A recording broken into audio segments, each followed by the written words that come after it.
Hello friend, एक बार फिर स्वागत है आपके अपने चैनल दक्षेट एजुकेशन में। और आज की ज्ञान और नॉलेज में हम ये जानेंगे कि एक्सेल में इफ़ फंक्शन या इफ़ फार्मूला किस तरीके से यूज़ करते हैं। पहले तो एक चीज़ मैं आपको थोड़ी क्लियर कर दूं, अगर हमारे चैनल पे आप न्यू हैं तो प्लीज़ सब्सक्राइब जरूर कीजिए ताकि आपको लेटेस्ट अपडेट और वीडियो मिलते रहें। और दूसरा शेयर ज़रूर करें ताकि किसी को इस नॉलेज को फ्री में मिल सके। तो उसके नॉलेज को भी बढ़ाइए, साथ साथ अपने नॉलेज को बढ़ाइए। तो अब बात करते हैं हम इफ़ फंक्शन की। अगर जो मैं आज आपको इफ़ फंक्शन समझा रहा हूँ तो इफ़ फंक्शन सबसे इम्पॉर्टेंट फंक्शन होता है एक्सेल के अंदर, और ये सिंपल से लेके एडवांस तक दोनों पे काम करते हैं। बट एक्चुअली लिखने का और यूज़ करने का तरीका बड़ा थोड़ा डिफरेंट होता है। तो पहले में से सिंपल आज जो फर्स्ट वीडियो है ये पार्ट 1 है जो सिर्फ इफ़ के ऊपर है। इसका मैं सेकंड पार्ट भी बनाऊंगा जो एडवांस होगा, और एडवांस किस तरीके यूज़ करते हैं मैं उसको कुछ अलग अलग तरीके से आपको समझाऊंगा। तो आज पहले सिंपल समझते हैं, क्योंकि उससे पहले आपको थोड़ा बेसिक ही पता होना चाहिए ताकि आपको क्लियर हो जाए कि इफ़ ऐसे काम करता है। उसके बाद उसकी एडवांस को हम जरूर सीखेंगे। तो पहले फ्रेंड्स हम स्टार्ट करते हैं। इसके लिए आपको सबसे पहले करना क्या होगा, विंडो आर प्रेस करते हैं। जैसे आपको पता है हम एक्सेल स्टार्ट करते हैं। एक्सेल करके आपने न्यू या ब्लैंक शीट पे आप जा सकते हो। फिर उसके बाद आपको यहाँ पे हम क्लियर कर देते हैं। लेकिन उससे पहले फ्रेंड्स मैं तो आपको क्लियर कर दूँ कि आपको उसमें ये भी पता होना चाहिए कि आप जो यूज़ कर रहे हो उसके अंदर, तो उसके अंदर आपको ये भी चीज़ क्लियर होनी चाहिए कि इसके साथ कुछ ऑपरेटर्स यूज़ की जाती है जिसके आपको नॉलेज होना बहुत ज़रूरी होता है। अगर आप इसको इफ़ को करना यहाँ सीख जाते हो तो आपको पूरी लाइफ में किसी से भी इफ़ का यूज़ नहीं पूछना पड़ेगा। और दूसरी सबसे इम्पोर्टेंट चीज़ जो मैं सेकंड इसका पार्ट एडवांस में डालूंगा, उसके बाद भी आपको किसी से इसकी एक बाइट बोलते एक छोटा सा पार्ट भी उसको पूछने की जरूरत नहीं पड़ेगी कभी लाइफ के अंदर। फिलहाल हम इसके कुछ बेसिक ऑपरेटर्स को थोड़ा सा हम जान लेते हैं जो उसके साथ ज़्यादा यूज़ होते हैं। पहला ये आपका लेस देन ऑपरेटर होता है।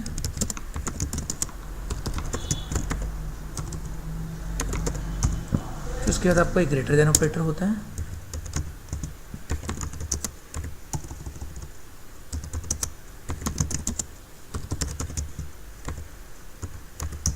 फिर उसके बाद लेस देन इक्वल ऑपरेटर होता है।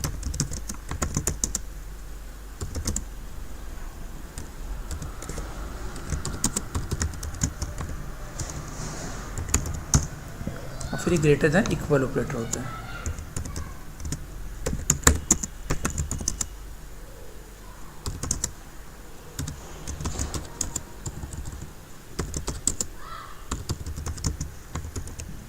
तो ये चार ऑपरेटर्स होते हैं। लेस देन मतलब छोटा,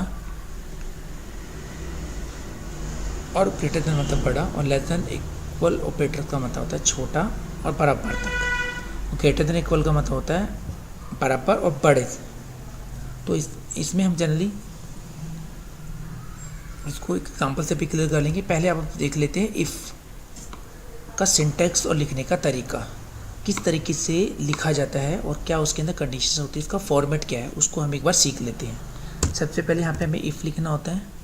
इफ़ के बाद यहाँ पे आप जो कंडीशन लिख रहे हो या लॉजिकल या एक्सप्रेशंस जो कंडीशन लगा रहे हैं उसे कंडीशन बोल रहे हैं। और एक कंडीशंस के कोमा दे के दो पार्ट होते हैं, ट्रू और फॉल्स। क्या तो आपकी कंडीशन सही होगी या आपकी कंडीशन गलत होगी। अगर आपकी कंडीशन ट्रू है तो फर्स्ट पार्ट पे आप यहाँ ट्रू चेक करवाते हो, और कंडीशन आपकी फॉल्स है तो सेकंड पार्ट पे चेक करवाते हो। ये फ्रेंड्स आपको थोड़ा ध्यान रखना है कि ट्रू और फॉल्स जहाँ पे जो स्टेटमेंट आएगी, जो यहाँ ऑपरेशन परफॉर्म करवाना चाहते हो, ये आपकी नीड के अकॉर्डिंग टू आएगा। कंडीशन ऑलरेडी गिवन होगी, ट्रू और फॉल्स आपको परफॉर्म करवाने होंगे। अगर मैं बात करूँ कि जैसे मैं आपसे कहता हूँ अगर आपकी अटेंडेंस मान लो 80% है, या पूरे साल में अगर हम 200 में से सिर्फ 165 यानी 165 लेते हैं, अगर अटेंडेंस 165 है 200 में से, तो मैं आपको एग्ज़ाम में बैठने दूंगा, नहीं तो आपको एग्ज़ाम में बैठने नहीं दूंगा। तो ये कंडीशंस क्या थी कि 165 अटेंडेंस होनी चाहिए 200 में से, और ट्रू फॉल्स का मतलब यानी ट्रू का मतलब बैठना और फॉल्स का मतलब नहीं बैठने देना एग्ज़ाम में। तो ये स्टेटमेंट है। अब ये देखा जाता है कि ट्रू और फॉल्स में जो हमें काम करवाना है वो डिपेंड करता है हमारी कंडीशन पे। तो कंडीशन में मैंने आपको ये बता दिया इस तरीके से। तो कंडीशन दुनिया में जितने भी वर्क होते हैं वो सारी कंडीशन बेस होते हैं, ये आप भी अच्छी तरह जानते हो। तो कंडीशन पे ही जब हम काम करवाते हैं एक्सेल में तो तब हमें इफ़ की ज़रूरत पड़ती है, और एक काफ़ी ज़्यादा 60 से 40% तक एक्सेल के अंदर इफ़ का यूज़ होना ही होता है। और वो अलग अलग तरीके से हम इसको यूज़ कर सकते हैं अलग अलग फंक्शंस के साथ में। तो अभी फ़िलहाल हम बात कर रहे थे इफ़ की। तो ये है उसका सिंटेक्स।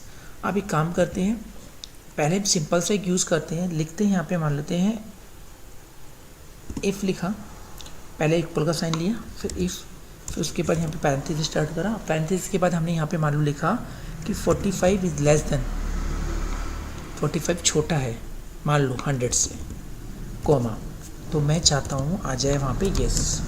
तो ये ध्यान रखना फ्रेंड्स, मैं एक बार हटा देता हूँ कोमा दिया, कोमा के जहाँ आपको डबल इन्वर्टेड कोमास लगाने होंगे कि जब भी हमारे को कोई मैसेज प्रिंट करवाना होता है या टेक्स्ट प्रिंट करवाना होता है उसके लिए हमारे को डबल इन्वर्टेड कोमास लगाने होते हैं। अगर हमारे को सिर्फ वैल्यू से ऑपरेशन परफॉर्म करना है तो ये ध्यान रखना है आपको वहाँ पे डबल इन्वर्टेड कोमास नहीं लगाने हैं। तो कोमा देके फिर डबल इन्वर्टेड कोमास, फिर आपने यहाँ पे येस लिखा, फिर डबल इन्वर्टेड कोमास, कोमा, फिर फॉल्स वाला पार्ट शुरू हो रहा है, कोमा, डबल इन्वर्टेड कोमास, फिर यहाँ पे लिखोगे नो, डबल इन्वर्टेड कोमास और पैरेंथेसिस बंद। अगर 45 छोटा है किससे 100 के तो यस आएगा, नहीं तो नो आएगा। अब इसमें कोई शक नहीं है कि आपको 45 छोटा होता है 100 से, तो ये कंडीशन आपकी ट्रू है फॉल्स, ट्रू, तो ट्रू का मतलब पहला वाला part, that means the yes, तो इसका आंसर यस आएगा, लाइक दिस। तो इस तरीके से चेक करवाते हैं हम यहाँ पे। आप एक छोटी चीज़ को क्वेश्चन से समझते हैं ताकि आपका जो बच्चा कुछ थोड़ा बहुत डाउट्स है वो भी आपको ख़त्म हो जाए। तो पहले फ्रेंड्स आप देखते हैं हम क्वेश्चन क्या लिखते हैं आपके, हम क्वेश्चन ऐसा देते हैं जिससे आपको और ज़्यादा क्लियर हो जाए, बिकॉज आपको पता है आप स्टूडेंट हो या स्टूडेंट रहे हो, तो स्टूडेंट रहे हो या हो तो आपको सबसे ज़्यादा पता है आपकी लाइफ में जो इम्पोर्टेंस होता है वो मार्क्स का बहुत ज़्यादा माना जाता है। अब तो आपके मार्क्स डिसाइड करते हैं फेल या पास होना। तो अब हम एक एग्जांपल लेते हैं, हमको पता है कि 100 मार्क्स में से अगर 32 मार्क्स अगर किसी के आ जाते हैं, 100 मार्क्स में से अगर 32 मार्क्स आ जाते हैं तो उसे हम फेल मानते हैं, और 32 से अगर उसके मार्क्स ऊपर चले गए तो दैट मीन्स उसे पास माना जाता है, हम ये मान लेते हैं। इसके अलावा हम कोई और चीज़ ऊपर नहीं कर रहे हैं, हमने सिर्फ 2 ही स्टेटमेंट रखी अपने पास ट्रू और फॉल्स के लिए। ट्रू में हम फेल कर देंगे, फॉल्स में से हम पास कर देंगे। तो अब ये लिखते हैं print message if marks, print message, क्या मैसेज प्रिंट करवाना है, fail, if marks are less than और इक्वल टू 32। अगर मार्क्स आपके छोटे हैं या बराबर है 32 के तो आपको फेल करना है, अदरवाइज मतलब नहीं तो प्रिंट मैसेज पास।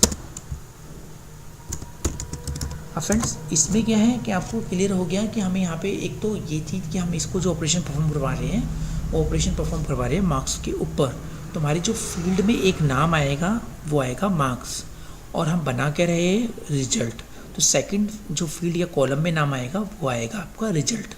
अब बात करते हैं, ये 2 चीज़ें क्लियर होगी। तीसरी सबसे इंपॉर्टेंट चीज़ क्या है कि इसमें ऑपरेटर्स कौन सा यूज़ करेंगे, तो हमें एक ऑपरेटर्स पे फोकस करना है जो पहले बता रहा है कि वो अगर लेस देन और इक्वल टू हो। तो फ्रेंड्स लेस देन इक्वल का साइन आपको पता है कैसा होता है, मैंने यहाँ पे बताया था, ये रहा लेस देन इक्वल का साइन, तो आपको यहाँ ये यूज़ करना होगा। सबसे पहले आपने मार्क्स लिखे, फिर उसके बाद यहाँ पे आपने रिजल्ट लिखा। अब इसके बाद आपको यहाँ पे मार्क्स आप कुछ भी डाल सकते हो,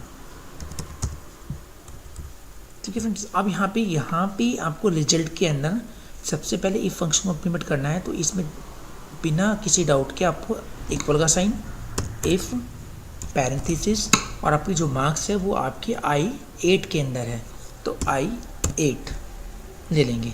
फिर उसके बाद आपको अब क्या करना है कि अब यहाँ पे आपको कंडीशन लगानी है, वो कंडीशन मार्क्स पे लगनी है, इसमें कोई डाउट नहीं है। और ऑपरेटर्स जो आपका यूज़ होगा लेस देन इक्वल टू के होगा, तो आपको लेस देन पहले लिख देना है।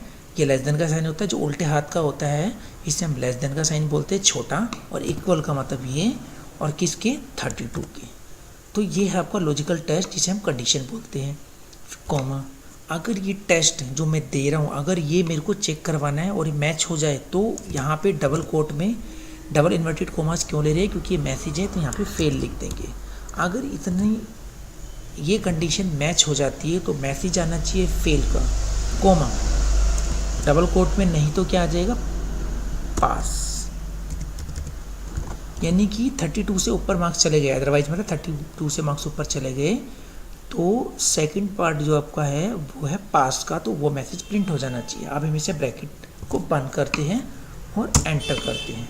तो फ्रेंड्स आपने देखा यहाँ पे क्या आ गया, पास आ गया। अब मान लेते हैं हम यहाँ पे मार्क्स चेंज करते हैं, यहाँ पे 12 मार्क्स दे देते हैं किसी बच्चे को हमने, तो यहाँ पे वो फेल हो गया।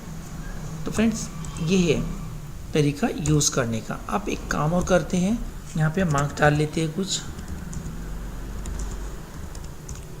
हमने मार्क्स डाल लिए। अब एक्चुअली क्या है ना, ये फॉर्मूला जो हमने लिखा है या फंक्शन जो हमने लिखा है, ये बार बार तो हमें लिखना नहीं है, इज़ अ टाइम वेस्टिंग। तो इससे हम बचने के लिए क्या करते हैं, इसका एक शॉर्टकट होता है, बड़ा इंपॉर्टेंट है, उस पर थोड़ा ध्यान दीजिए। तो वो शॉर्टकट हम कैसे यूज़ करेंगे, आप इस शॉर्टकट को ध्यान रखना है कि इससे बेनिफिट क्या है। एक ऑप्शन ये है कि माउस से पकड़ के इसे खींच दो कॉर्नर से जाके, जहाँ प्लस का साइन शो हो जाएगा पतला वाला। लेकिन आप इससे भी बचना चाहते हो तो क्या करना है, ये आपने जो जहाँ पे आपका रिजल्ट आया उसको वहाँ पे ऐसे ही रहने देना है सेलेक्ट मोड में। फिर उसके बाद आपको नीचे तक का जहाँ तक आपको रिजल्ट दिखाना है, जहाँ पे आपके मार्क्स है 32 का लास्ट मार्क्स नीचे, वो आपको सेलेक्ट कर लेना है एरिया। आपने ऐसे एरिया सेलेक्ट कर लिया, मैंने शिफ्ट और एरो की हेल्प ली है, नीचे तक आ गया। उसके बाद आपको कंट्रोल डी प्रेस करना है। मैं आपको क्लियर कर दूं, आपको कंट्रोल डी, कंट्रोल डाउन मतलब यानी कंट्रोल डी को प्रेस करना है बिना किसी कहीं और क्लिक किए। तो कंट्रोल डी, देखा आपने फ्रेंड्स, तो कितना इजी है कि हमने सिर्फ एक ही जगह फॉर्मूला लगाया, उसके बाद सब जगह ऑटोमेटिकली फॉर्मूले आ गए। वो ऐसा करने के बाद आप क्या करोगे, आप अब क्या है, आप मान लो यहाँ पे कुछ नंबर डालते हो। एक और इंटरेस्टिंग चीज़ आपको दिखाता हूँ, जैसे मान लो आपने 23 लिखा, तो अब देख लो रिजल्ट भी अपना आप ही आ रहा है एक्चुअली। अब हमारे को जब हम वन टाइम इसे खींच देते हैं 5 to 6 टाइम जो हम वैल्यूज़ ले रहे हैं, उसके बाद ये ऑटोमेटिकली ही लेता चलता है। इसके अंदर सबसे अच्छी खासियत इसकी ये है। तो आपने 3 इसमें चीज़ें इंपॉर्टेंट सीखी। एक तो आपने पहली चीज़ देखी कि इफ़ फंक्शन हम लगाते कहाँ और कैसे यूज़ कर रहे हैं। दूसरी सबसे इम्पॉर्टेंट चीज़ आपने देखा कि हम ऑटो फिल भी कर सकते हैं ऑटोमेटिकली से। यहाँ पे जो हमने ले रखा है ऑटोमेटिकली बार बार फंक्शन लगाने की जरूरत नहीं है, वो ऑटोमेटिकली इसको फिल कर देगा। और उसके बाद भी आप जब भी और स्टूडेंट्स के मार्क्स डालोगे तो ऑटोमेटिकली रिजल्ट भी शो कर देगा। तो ये होता है इसका तरीका यूज़ करने का। आई होप आपको ये वीडियो बिल्कुल पसंद आई होगी। प्लीज़ जल्दी से इसे लाइक कीजिए, शेयर और कमेंट ज़रूर कीजिए। Thank you very much, have a nice day.